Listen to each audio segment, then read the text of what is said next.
ายดีพี่น้องตอนนี้เรากำลังเก็บของเนาะหลังจากเราถ่ายคลิปอัปเดตน้ำท่วมไปเมื่อกี้นี้เนาะน้ำขึ้นหอดนั่นนี่แหละพี่น้องเต็มกระล่างเราแล้วเนาะตอนนี้เราขนของไว้ที่สูงกันนั่นก็คือห้องซีครับพี่น้องมีห้องซีเอาขึ้นไว้ทั้งเหล่าก่อนแล้วก็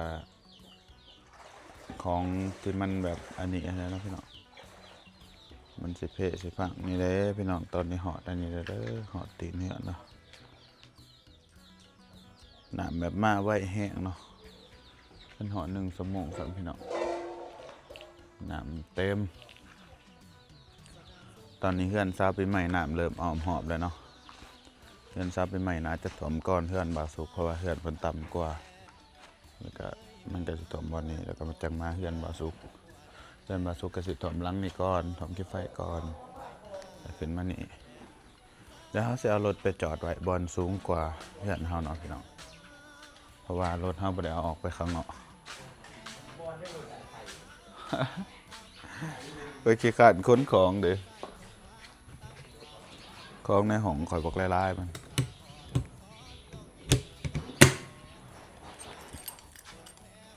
นไปใบผุดซะ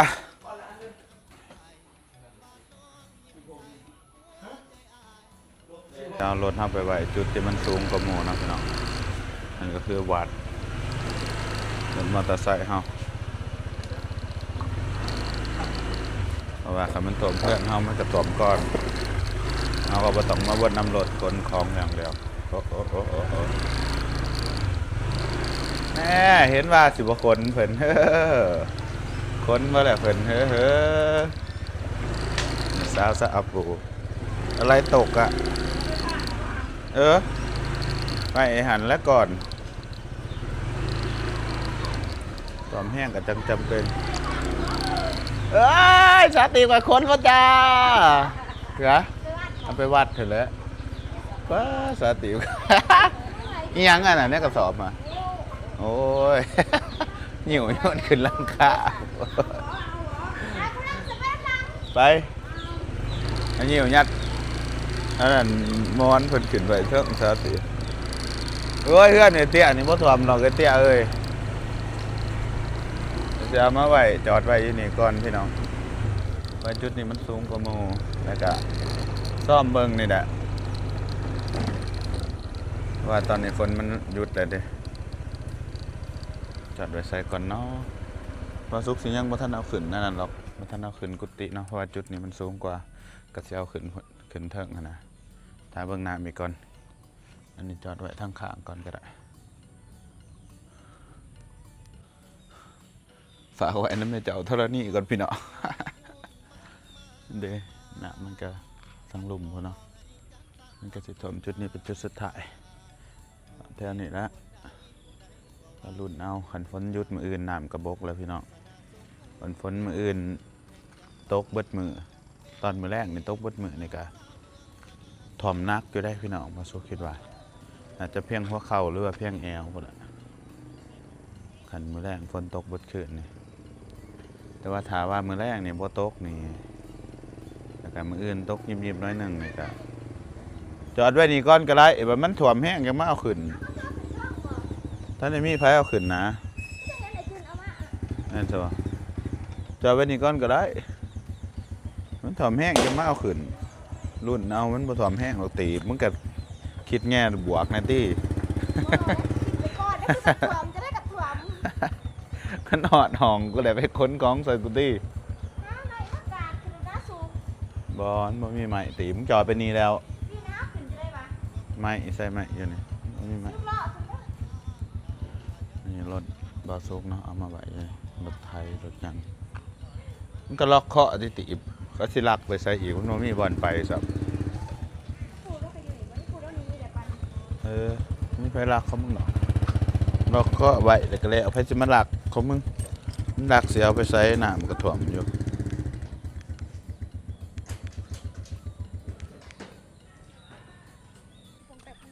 สาติบค้นของไหนเท่าไรล่ะมันคนยังเลยยังเต็มตึง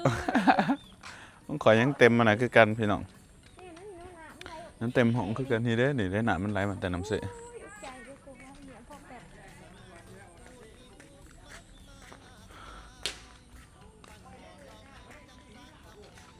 น้ำเสะบกหรือบ่จักเนาะ เอาบางที่มันบกมันไหลแล้วมันบกเลยแต่ซะน้ำเสะก็ล่ะนี่น้ำสิโดนเนาะบกแต่บ่จักพี่น้องเลยเอ้ย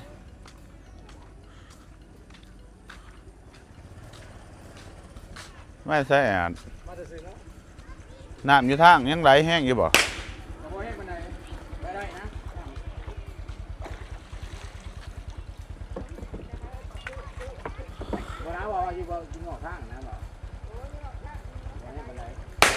ไปได้นะรถจักร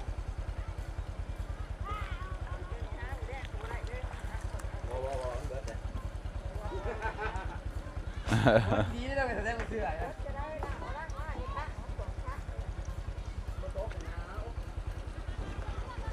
บกแล้วมันบกแล้ว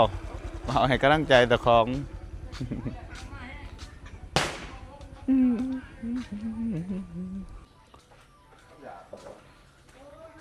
น้ำท่วมดังไม่สะเพร่าหรอประจักษ์โอ้ขึ้นเลยเนาะแล้วไปอยากดอกเราใส่ชีวิตอยู่เทิงแต่หึงน่ะ ว้ายท่วมเลยเด้อทั้งขางข่อยนี่นะตอนนี้ท่วมนะเฮ้อ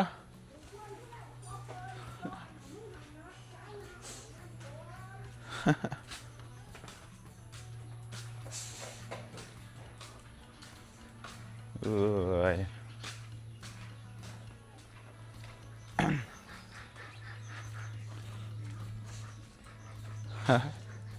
เก็บของแล้วหรือว่าปีของกูของเต็มห้องอยู่ถ้ามันสิหอดซะกูจังสิเก็บมันเบิ่งอีกก่อนพี่น้องของในห้องบ่สุกก็มีแต่เสื้อผ้าเนาะแล้วก็ของเล็กมาหน่อยกับที่นอนห้ามขึ้น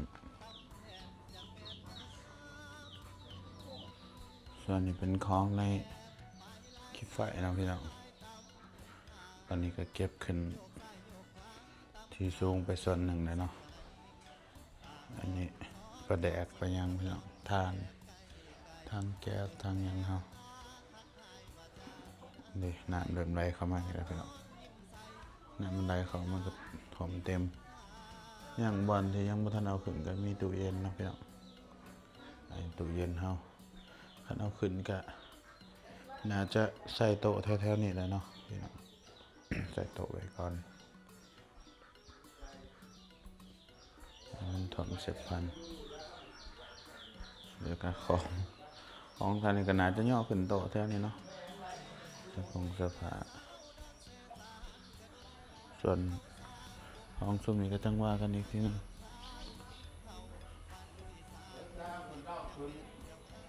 ส่วนของในห้องบาซุกนี่แบบลายแห้งเนาะก็ประมาณนี้นะพี่น้องบาซุกกะสิย่อโต๊ะตัวนี้ขึ้นไว้เตียงโต๊ะคอมบาซุกแล้วก็เก็บเสื้อผ้าขึ้นหอบขึ้นไปเทิงแฮนด์เบิร์ดเนาะแล้วก็ส่วนเตียงกันน่าจะย่อขึ้นเนาะย่อขึ้นข้างบนแล้วเก็บของแถวนี้ขึ้นแฮนด์เบิร์ดแล้วก็ส่วนตู้อุปกรณ์นี่ครับป้ามันแช่น้ำเนาะพี่น้องตู้เสื้อผ้าบาซุกจะเอาอันนี้เข้าไปพี่น้องนี่เอาอันนี้ขึ้นไปเข้าไปเรียงกัน4-5 อันแล้วก็ย่อตู้เนาะย่อตู้ขึ้นไปนี่มาเบิ่งกันเนาะพี่น้องถามมันหอดพุ่นอีกจักหน่อยก็พี่น้องเบิ่งอีกก็ยันว่าเพื่อมันสิขึ้นมาหอดนี่ก็อีกประมาณเป็นชั่วโมงพุ่นเนาะชั่วโมง2 ชั่วโมงเดี๋ยวมันสิถอมหอดห้องก็ได้บางทีมันบกก่อนนะก็สิได้พอมีโอกาสอันนี้มัน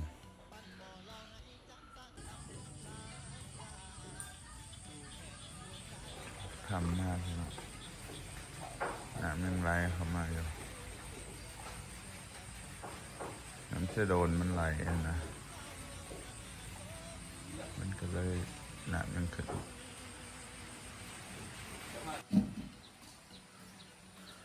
ถ่วมเบิดแล้วเฮือนปีใหม่ถ่วมละเรียบร้อยบ้านสาวปีใหม่ถ่วมแล้ว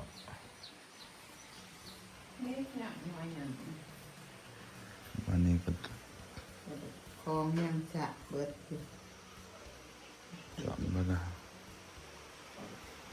มาดีพี่น้องเขาเฉพาะกับหนัง ขายก็พวกขายบาสุดกับพี่น้องเลยตอนนี้นี่ถ่วมแล้ว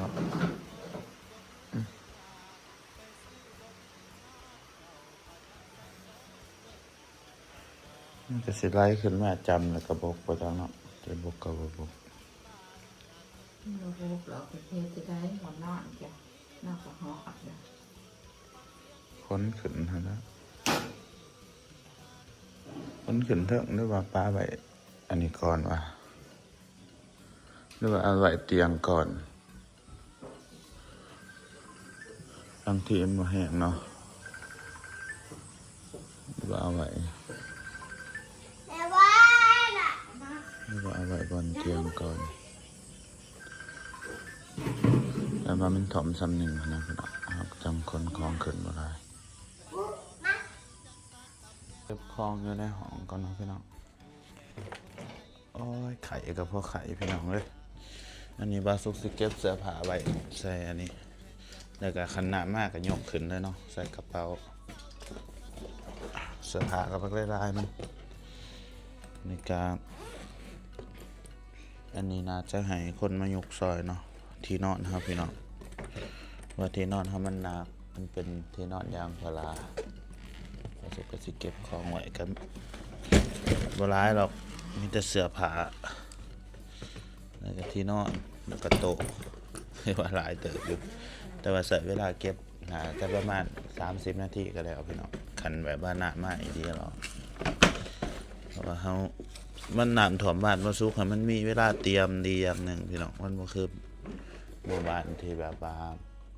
อยู่ไกลภูเขาจะสินะน้ำปลาไหลหลากมากพอหน้าที่จะวูบไปเลยจะสินะแต่ว่าบ้านมาซุกมันยังโชคดีที่แบบว่าเรายังมีเวลาเตรียมเครื่องเตรียมของมีเวลานั้นนู่นนี่เนาะมาไข่กับมาไข่ตอนน้ำท่วมเนาะบาสุกก็ได้จะแม่นผมมีแห้งหมดจะไปเก็บของถ่ายคลิปก็ยังถ่ายเงินก็ยังค่าไข่ก็ไข่พี่น้องเอ้ยไข่บ่ถ่ายคลิปลงกะพี่น้องอยากเบิ่งอีกเนาะถ่ายไปก่อนเสื้อผ้าเขาก็พับเรียบร้อยไปแล้วพี่น้องเลยบ่อยากซุ่มไรมันเป็นตะคอบอสุกกองไว้ก่อนไปยกขึ้นทั้งตะคอเลยนี่ซุ่มไรตัวมันพับแล้วเขาก็สิเก็บเข้าไปประมาณนี้ซะแล้วก็ยกขึ้นไปข้างบนอันนี้ส่วนตู้เฮานี่บอสุกคิดว่าคันมันมาอีดีมาแห้งอีดีเนาะบอสุกสิยกตู้ขึ้นตั้งเก้าอี้ตัวนั้นนะเอาเก้าอี้มาเรียงกันในนี้แล้วก็ยกตู้ขึ้นมาเบิ่งกันว่าน้ำมันจะหอดซ้ำได้ขอยานขอยเป็นไข่แห้งอยู่ตอนนี้พี่น้องเลยกินยากับบดีขึ้นต้องใช้เป็นไข่แนวอื่นไข่โยงไข่ยังบ่ต้องบ่ไข่โยงก็ติถ้ามีดหาขั้นข้อแล้วมันเจ็บข้อแล้วก็มาอันนี้บัดนี้พี่น้องปวดหัวปวดหางโอ้ยเสื้อผ้าตัวนี้จะเอาขึ้นซะยกขึ้นบัดเดียวแล้วมีตะคอเนี่ยอันนี้ก็เอาไว้ในนี้กัน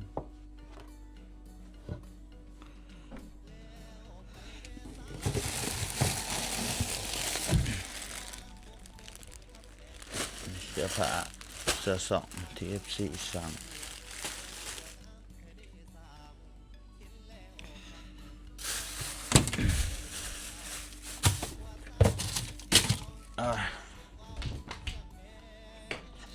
ที่นอนไว้เก็บน้ำหลังอันนี้เก็บเตรียมไว้ซื่อๆนะมันเริ่มสิได้เข้าจังยกขึ้นนี่โต๊ะเครื่องสำอางยกขึ้นเลยมาก็ยกเสื้อผ้าขึ้น3กระเป๋าใหญ่ๆนี่ครับนี่ตัวนี้กระเป๋ากางเกงโอ้กระเป๋าส่งบาสุกส่วนนี้เป็นกระเป๋าส่งขาสั่นกับถุงเท้าก็นอส่วนซุมนี้ไปยกขึ้นมาเดียวอันนั้นมาหอดกระสิเก็บซุมนี้บาสุกเลือกเก็บซุมตัวมันยากก่อนเนาะอย่างเช่นเสื้อผ้าจังซี่แหละแล้วก็สิเก็บโต๊ะเก็บหยังส่วนซุมนี้ก็หาอันนั้นมาใส่กระเป๋ามาใส่นี่แหละ กระเป๋าที่ว่าซุกมีสิเก็บมาใส่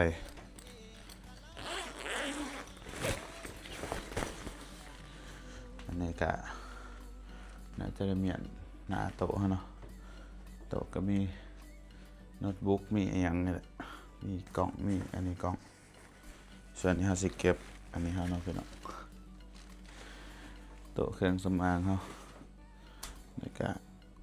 เก็บนั่นเก็บนี่พี่น้องเดี๋ยวใส่เบิ่งระดับน้ำตอนนี้เนาะล่าสุดจะเก็บเสื้อผ้าไว้นี่น้ำตอนนี้หอดนี่ละ